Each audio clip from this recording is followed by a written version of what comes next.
Hello all, welcome to స్వా life style vlogs. ఇదైతే ఒక cooking vlog. Chicken biryani recipe చూపించబోతున్నాను. బిర్యానీ అంటే ఎవరికి ఇష్టం ఉండదో చెప్పండి. అందుకే నేను ఇది చాలా ఈజీ ప్రొసీజర్లో చూపించబోతున్నాను. ఫస్ట్గా చికెన్ని బాగా వాష్ చేసి పక్కన పెట్టుకోవాలి. తర్వాత ఉప్పు, పసుపు, కారం ఈ మూడు కలిసి బాగా మిక్స్ చేసుకోవాలి. అంటే ఒక్కొక్కటిగా వేసుకుంటే బాగా ముక్కకు అనేది బాగా పడుతుంది. సో నేను ఇక్కడ ధనియాల పొడి, తర్వాత గరం మసాలా, చికెన్ మసాలా ఇవిగా వేసాను. అన్నీ ఒక్కొక్కటిగా వేసి బాగా మిక్స్ చేసుకుంటున్నాను. తర్వాత పెరుగు కూడా వేసి బాగా మిక్స్ చేసి పక్కన పెట్టుకోవాలి. ఇప్పుడైతే నేను ఒక 1 గ్లాస్ రైస్ తీసుకున్నాను. అది ఇండియా గేట్ బాస్మతి రైస్. అంటే ఫస్ట్ మ్యాగ్నేట్ చేసుకున్న తర్వాత బియ్యం నానబెట్టుకుంటే మంచిది. తర్వాత ఇక్కడ ఒక మీడియం సైజ్ ఆనియన్, 2 టమాటోస్, ఒక 3 or 4 పచ్చిమిర్చి తీసుకున్నాను. వీటిని అయితే కట్ చేసి మనం పక్కన పెట్టుకోవాలి. బిర్యానీ మసాలాలు కూడా ఇప్పుడు మనం చూపిస్తున్నాం చూడండి, ఇవి అయితే తీసుకోవాలి. తర్వాత ప్రెషర్ కుక్కర్ అనేది కొంచెం వేడయ్యేంత వరకు చూసి తర్వాత 2 స్పూన్స్ నెయ్యి, 1 స్పూన్ ఆయిల్ వేసుకున్నాను నేనైతే. తర్వాత ఈ బిర్యానీ మసాలాలు వేసి బాగా ఫ్రై చేయాలి.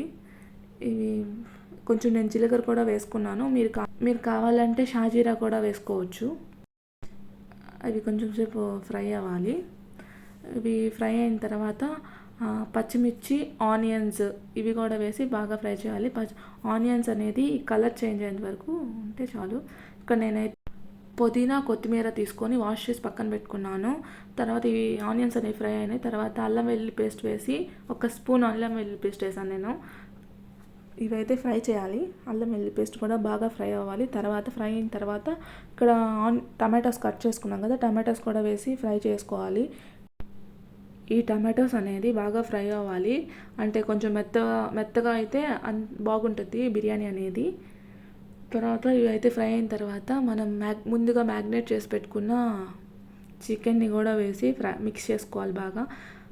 చికెన్ వేసిన వెంటనే ఒక్కొక్కసారి మిక్స్ చేసిన తర్వాత పుదీనా, కొత్తిమీర కూడా వేసి మీకు బాగా మిక్స్ చేసుకోవాలి. ఈ చికెన్ అనేది ఒక 5 to 10 minutes or 15 minutes ఉడికితే చాలు. 5 to 10 minutes సరిపోతే. అవి ఉడికిన తర్వాత మనం ముందుగా నానబెట్టుకున్న బియ్యం కూడా వేసి మిక్స్ చేసుకోవాలి. ఈ మిక్స్ చేసుకున్నాక మనకు సరిపడా వాటర్ పోసుకోవాలి. అంటే ఇక్కడ నేనైతే 1 గ్లాస్ రైస్ తీసుకున్నాను కాబట్టి 1.5 గ్లాస్ పోసుకున్నాను. సో ఇది ఇలా మిక్స్ చేసుకున్నాక బాగా మిక్స్ చేసుకోవాలి.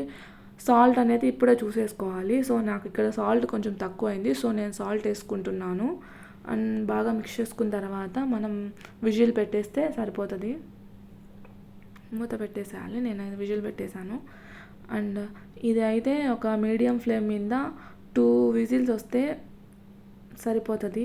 సో ఇది 2 విజిల్స్ వచ్చేసాయి. నేనైతే ఇక్కడ ఓపెన్ చేసేసాను. సూపర్గా వచ్చింది అయితే బిర్యానీ అయితే. టేస్ట్ అయితే సూపర్ ఉంది అసలు. ఈ టెక్స్చర్ కూడా చూడండి మీరు. కొంచెం సేమియా ఇక్కడ నేనైతే 1/2 కిలో చికెన్కి 1 గ్లాస్ రైస్ తీసుకున్నాను, బాస్మతి రైస్. సో ఇదే నేనైతే ప్లేట్లో వేసుకొని తినేసాను. Thanks for watching. సబ్స్క్రైబ్ చేసుకోండి.